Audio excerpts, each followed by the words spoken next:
This is Revathi. Welcome back to అందమైన కథల పొదిరిల్లు. ప్రియమైన రాక్షసి ఎపిసోడ్ నంబర్ 114. శిరీష జితేంద్రల పెళ్లికి తాంబూలాలు. కానీ ఆ తర్వాత ఏం జరిగింది? కథలకు వెళ్ళబోయే ముందు దయచేసి వీడియోకి ఒక లైక్ ఇవ్వండి, అలాగే హైప్ ఇచ్చి వీడియోని సపోర్ట్ చేయండి. స్టోరీస్ నచ్చినట్టయితే మన ఛానల్ని తప్పకుండా షేర్ చేయండి. ఇక కథలోకి వెళ్ళిపోదాం. కొద్దిసేపటికి ఆనంది ఆ విషయం చైతన్యకి ఫోన్లో చెప్తుంటుంది. ఆనంది ఆ విషయం చెప్తుంటే స్పీకర్ ఆన్లో ఉన్న చైతన్య ఫోన్కి అమర్, దమయంతి గారు కూడా కూర్చొని ఆ మాటలు వింటూ ఉంటారు. శివంగి జితేంద్రని పెళ్లి చేసుకుంటాను అనగానే నేను షాక్ అయ్యాను అన్నయ్య. ఎలాగైనా శివంగిని ఆ పెళ్లి నుంచి తప్పించి నువ్వే తన్ని పెళ్లి చేసుకోవాలి అన్నయ్య అంటూ రిక్వెస్ట్ చేస్తుంది. అమ్మ ఆనంది, మీ అత్తగారింట్లో ఉండి మీ ఆడపడుచు గురించి ఇలా మాకు ఫోన్ చేసి మాట్లాడడం కరెక్ట్ కాదు. ముందు ఫోన్ పెట్టేయ్ అంటాడు అమర్.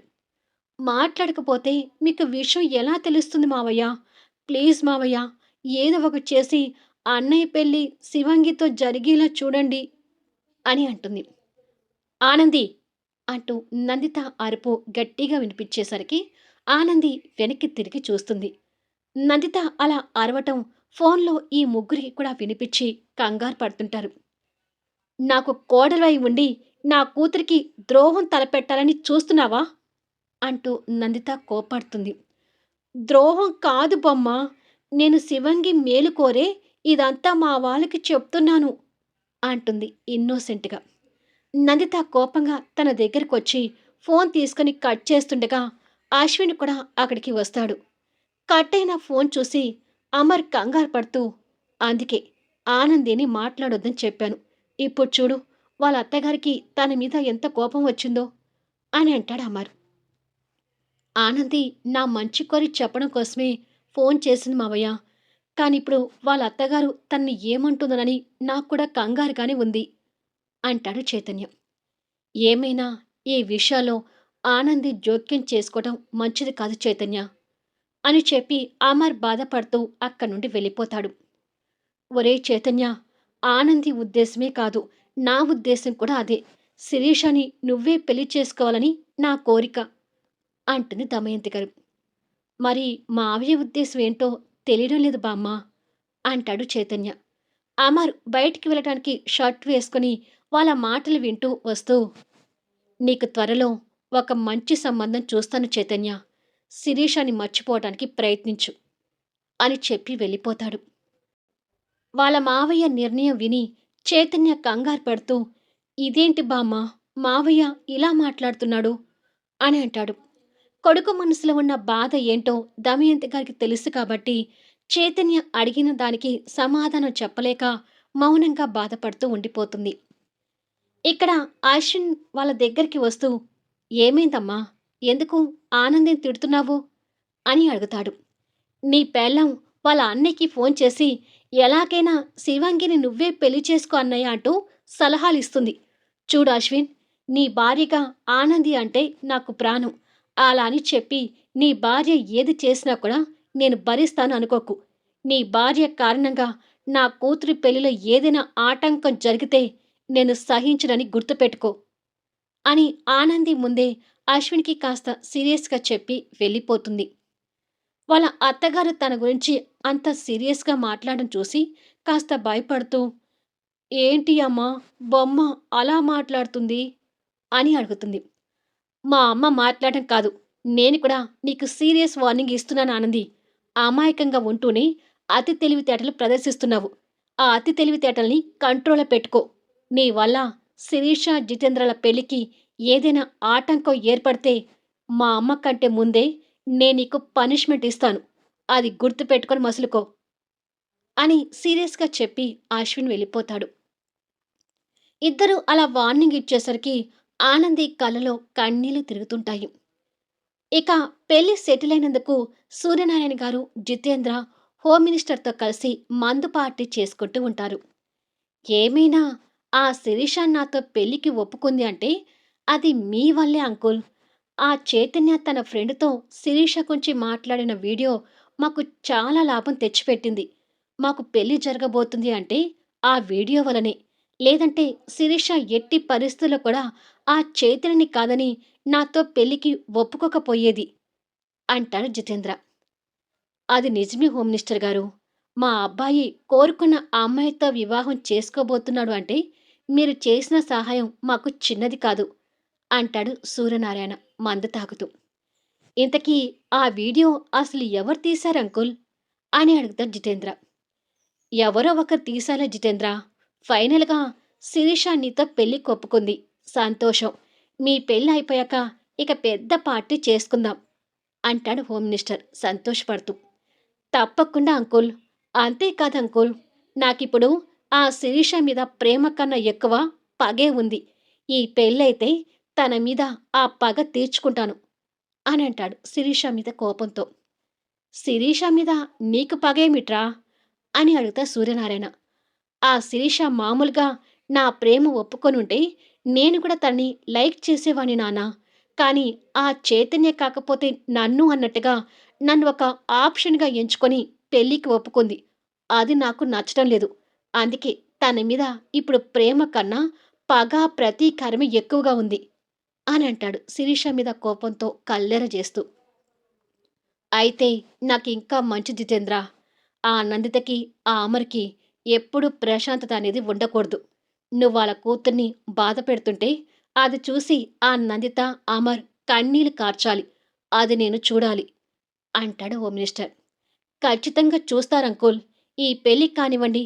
ఆ శిరీషకి నా శాడిజం ఎలా ఉంటుందో చూపిస్తాను అంటాడు జితేంద్ర. దమయంతి గారు గుడిలో పూజ చేయించుకొని, గుడి ఆవరణలో ఓ పక్కగా కూర్చొని వెయిట్ చేస్తూ ఉండగా, అశ్విన్ గుడి ముందు కారాపి పైకి వచ్చి దమయంతి గారిని చూసి చిన్న స్మైల్‌తో దగ్గరికొచ్చి, "ఏంటి డార్లింగ్ నన్ను రమ్మన్నావు?" అని అడుగుతాడు. "నీతో మాట్లాడాలి కూర్చోరా" అంటుంది దమయంతి గారు. మనవడు కూర్చోడానికి పక్కన చోటు చూపిస్తూ. అశ్విన్ కూర్చొని, "ఇక చెప్పు డార్లింగ్" అని అంటాడు. చైతన్యని చూస్తుంటే మనసు తరుక్కుపోతుంది అశ్విన్. చైతన్యని, శిరీషని మీ అమ్మా కొడుకు కలిసి వేరు చేయకండిరా అంటుంది రిక్వెస్ట్‌గా. ఇప్పటికి కూడా నువ్వు చైతన్య గురించే ఆలోచిస్తున్నావు కానీ, నీ సొంత మనవరాలు శిరీష గురించి ఆలోచించడం లేదా బామ్మా? అని అడుగుతాడు అశ్విన్. అదేమిట్రా అంత మాట అన్నావు? అని అడుగుతుంది దమయంతి గారు బాధపడుతూ. నువ్వు మాట్లాడింది అలాగే ఉంది కాబట్టి నేనిలా మాట్లాడాల్సి వచ్చింది. ఇక్కడ శిరీష ఇష్టాయిష్టాలను పట్టించుకోకుండా చైతన్య బాధపడుతున్నాడని మాట్లాడడంలోనే శిరీషని వేరు చేసి చైతన్య నీ సొంతవాడు అన్నట్టుగా మాట్లాడుతున్నావు. అది నీకు అర్థం కావడం లేదా? అని అడుగుతాడు. నాకు శిరీష ఒకటి, చైతన్య ఒకటి కాదురా! ఇద్దరూ నాకు ముఖ్యమే. వాళ్ళిద్దరూ కలవడం నాకు కావాలి. చైతన్య శిరీషని ప్రాణంగా ప్రేమిస్తున్నాడు. ప్రాణంగా ప్రేమించిన వాడి జీవితంలోకి శిరీష వెళ్తే తన జీవితం బాగుంటుందని నా అభిప్రాయం అంటుంది దమయంతి గారు. మా అమ్మ కూడా మీ కొడుకుని ప్రాణంగా ప్రేమించి తన వాళ్ళని వదిలేసి వచ్చింది. మరి చివరికి ఏమైంది బామ్మా?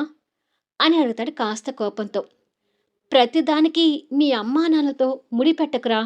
అందరి జీవితాలు అలాగే ఉంటాయని ఎందుకనుకుంటున్నావు? అని అడుగుతుంది. ఇంతకీ నువ్వు చెప్పేది ఏంటి బామ్మా? అని అడుగుతాడు అశ్విన్. నేను చెప్పేది ఇదేరా. శిరీషని, చైతన్యని వేరు చేయకండి. వాళ్ళిద్దరికీ ఎలాగైనా పెళ్లి జరిగేలా చూడండి. మీ అమ్మతో నేను చెప్తే తను ససేమిరా ఒప్పుకోదు. నువ్వేనా ఒప్పుకుంటావేమోనని నేనిక్కడికి రమ్మన్నాను అని అంటుంది. లేదు బామ్మ. ప్రేమ పేరుతో మీ చైతన్య నా చెల్లెల్ని మోసం చేయాలని చూశాడు. సో, చైతన్యని నేను ఎప్పటికీ మా చెల్లెలికి భర్తగా ఒప్పుకోను అని అంటాడు. ఒకప్పుడు చైతన్య అభిప్రాయం అలా ఉండొచ్చు. కానీ ఇప్పుడు మాత్రం శిరీషని మనస్ఫూర్తిగానే ప్రేమిస్తున్నాడు అశ్విన్ అని అంటుంది. ఈ ప్రేమ పెళ్ళిళ్ళు మన ఇళ్లలో కలిసి రావులే బామ్మ. ఇక వదిలే. రేపే జితేంద్రకి, శిరీషకి పెళ్లి ముహూర్తాలు పెట్టించి తాంబూలాలు తీసుకోవాలని నిర్ణయించుకున్నాము. శిరీషకి, జితేంద్రకి త్వరలో పెళ్లి జరగటం ఖాయం. కుదిరిపోయిన వాళ్ళ పెళ్లి గురించి ఇంకా మనం ప్రస్తావించడం దండగ అని చెప్పి లేచి, పద నిన్ను మీ ఆనంద నిలయంలో డ్రాప్ చేస్తాను అని అంటాడు. అశ్విన్ మాట వినకపోయేసరికి దమయంతి గారు కోపం తెచ్చుకుంటూ లేచి, అక్కర్లేదులే, మా చైతన్య వచ్చి నన్ను తీసుకువెళ్తాడు అంటుంది కోపంతో మొహం తిప్పుకొని. అప్పుడే చైతన్య అక్కడికి వచ్చి కాస్త దూరం నుంచి వారిని చూస్తూ దగ్గరకొస్తాడు. అదిగో చైతన్య నన్ను తీసుకువెళ్ళడానికి వచ్చాడులే. ఇక నువ్వు మీ ఇంటికి వెళ్ళు అని అంటుంది అదే కోపాన్ని ప్రదర్శిస్తూ. చైతన్య దగ్గరికొచ్చి అక్కడ ఉన్న అశ్విని కాస్త ఆశ్చర్యంగా చూస్తూనే, పూజ అయిపోయిందా బామ్మ? వెళ్దామా? అని అడుగుతాడు. అయిపోయింది. పద చైతన్య అని అశ్విని కోపంగా చూస్తూనే చైతన్యతో కలిసి వెళ్తుంటుంది. చైతన్య కూడా అశ్విని కోపంగా చూస్తూ వాళ్ళ బామ్మ చేయి పట్టుకొని తీసుకుని వెళ్తుంటాడు. నేను ఉండాల్సిన స్థానంలో వీడు ఉండి మా బామ్మని పట్టుకుని తీసుకువెళ్తున్నాడు అని మనసులో ఉక్రోషంతో చైతన్యని తిట్టుకుంటాడు అశ్విన్. అదే రోజు సాయంత్రానికి నందిత, అమర్ ఓ నిర్మానుష ప్రదేశంలో కలుస్తారు. దేనికి నన్ను రమ్మన్నావు అని అడుగుతుంది నందిత. చూడు నందిత, పెళ్లి అనేది జీవితంలో ఒక ముఖ్యమైన ఘట్టం. ఇక్కడ ఆచితూచి అడుగులు వేయకపోతే జీవితాంతం ఒక పనిష్మెంట్ లాగా శిక్ష అనుభవించాల్సి వస్తుంది అని అంటాడు. అది నా అనుభవంతో నాకు బాగా తెలుసు అమర్. ఇంత వివరంగా నువ్వు నాకు చెప్పాల్సిన అవసరం లేదు అంటూ దెప్పి పొడుస్తుంది నందిత. తన మాటల్లో ఉన్న భావం, బాధ అమర్కి అర్థమైనా ఆ క్షణం మౌనంగా ఉండిపోయి, శిరీష అంటే ఆవేశంలో ప్రేమించిన వాణ్ణి కాదని జితేంద్రని పెళ్లి చేసుకోవడానికి నిర్ణయం తీసుకుంది. కానీ తన భవిష్యత్తు దృష్టిలో పెట్టుకొని నిర్ణయం తీసుకునే బాధ్యత నీకుంటుంది నందిత. శిరీష పెళ్లి జితేంద్రతో జరగడాన్ని ఇంకొకసారి ఆలోచించు అంటాడు అమర్. అన్నీ ఆలోచించే రేపు ముహూర్తాలు పెట్టుకోవాలని అనుకుంటున్నాము. ఎంత త్వరలో వీలైతే అంత త్వరగా మన కూతురి పెళ్లి జితేంద్రతో జరుగుతుంది. ఇది ఫైనల్. నువ్వు ఆ చైతన్య గురించి ఆలోచించి నీ కన్న కూతురు జీవితాన్ని నాశనం చేయాలని చూడకు. ఇప్పటి వరకు నా పిల్లలకి నువ్వు చేసింది ఏదీ లేదు. ఇప్పుడు కూడా నువ్వు ఏమీ చేయొద్దు. శిరీష పెళ్లి ఎలాంటి ఆటంకాలు లేకుండా జరిగిపోవాలి. నువ్వు నాకు ఏదైనా సహాయం చేయాలి అనుకుంటే నీ కూతురి పెళ్లికి నువ్వు అడ్డు రాకుండా ఉండటమే నువ్వు నాకు చేయబోయే పెద్ద సహాయం అని కోపంగా చెప్పి వెళ్ళి కారు స్టార్ట్ చేసుకుని వెళ్ళిపోతుంది. భార్య మొండితనం ముందు అమర్ మౌనంగా ఉండిపోక తప్పలేదు. అన్నీ ఫాలో అవుతూ చూస్తున్న అజ్ఞాత వ్యక్తి వీళ్ళిద్దరూ కలిసి మాట్లాడుకోవడం కూడా చాటుగా ఉండి వింటూ ఉంటాడు. మరుసటి రోజు నందిత వాళ్ళ ఇంట్లో సూర్యనారాయణ గారి ఫ్యామిలీ, నందిత వాళ్ళ ఫ్యామిలీ మెంబర్స్ కలిసి శిరీషకి, జితేంద్రకి పంతులు గారితో పెళ్లి ముహూర్తాలు పెట్టిస్తుంటారు. శిరీష జరుగుతున్న పరిస్థితులకి బాధపడుతూ కూర్చుంటే జితేంద్ర తన్ని ఓరగా చూస్తూ కన్నింగ్ లుక్స్తో నవ్వుతుంటాడు. నందిత, అశ్విన్ వాళ్ళకి ఎదురుగా సోఫాలో కూర్చుంటే ఆనంది మాత్రం అదంతా ఇష్టం లేనట్టుగా చూస్తూ శారీ కొంగుని వేలికి చుట్టుకుంటూ విప్పుకుంటూ ఓ పక్కగా నిలబడి ఉంటుంది. ముత్యాలు వచ్చిన వాళ్ళకి డ్రింక్స్ అందిస్తూ ఉంటుంది. మరో పక్క పంతులుగారు ముహూర్తానికి లెక్కలు చూస్తూ, అతి త్వరలో వివాహ ముహూర్తం చూడమంటున్నారు కాబట్టి మరొక వారం రోజుల్లో ముహూర్తం ఉందమ్మా, అది ఖాయం చేయమంటారా అని అడుగుతాడు. అంతకన్నా ఇంకా దగ్గరలో ముహూర్తం ఉందేమో చూడండి పంతులుగారు అంటాడు అశ్విన్. అన్నీ చూసే వారంలో ముహూర్తం గురించి చెప్పాను బాబు అంటాడు పంతులుగారు. మనకైనా పెళ్లి ఏర్పాట్లకి టైం కావాలి కదా అశ్విన్, ఆ ముహూర్తమే ఖాయం చేద్దాము అంటుంది నందిత. సరేమా, నీ ఇష్టం అంటాడు అశ్విన్. మరి మీ అభిప్రాయం ఏంటి సూర్యనారాయణ గారు అని అడుగుతుంది నందిత ఆ తండ్రి కొడుకుని చూస్తూ. మీరు ఏ ముహూర్తం అంటే అదే ముహూర్తం నందిత గారు అంటాడు సూర్యనారాయణ. అయితే ఆ ముహూర్తమే ఖాయం చేయండి పంతులుగారు అంటుంది నందిత. సరేనమ్మా అని పంతులుగారు ముహూర్తపు డేటు టైము చదివి లగ్నపత్రిక రాసి, ఇక తాంబూలాలు మార్చుకుంటే సరిపోతుందమ్మా అని అంటాడు. కొద్దిసేపటికి సూర్యనారాయణ గారు, నందిత లేచి అక్కడ ఉన్న అందరి సమక్షంలో ఒకరికొకరు తాంబూలాలు మార్చుకుంటూ ఉండగా క్షణంలో ఆ తాంబూలాలు ఎవరో చేయితో గట్టిగా నెట్టేసరికి అవి గాలిలో ఎగిరి పూలు పండ్లు అన్నీ నేలపాలవుతాయి. అది చూసి నందిత షాక్ అవుతూ ముందుకు చూసేసరికి ఎదురుగా చైతన్య కోపంతో కనిపిస్తుంటాడు. చైతన్య చేసిన పనికి అందరూ షాకులో ఉండగానే నందిత చేతి దెబ్బ చైతన్య చెంప మీద గట్టిగా పడుతుంది. ఆ తర్వాత ఏం జరుగుతుంది అనేది నెక్స్ట్ వీడియోలో చూద్దాం. కథ నచ్చితే లైక్ చేయండి, హైప్ ఇవ్వండి, మీ అమూల్యమైన అభిప్రాయాలను తెలియచేయండి. అలాగే మన స్టోరీస్‌ని దయచేసి షేర్ చేయండి. Thank you for listening.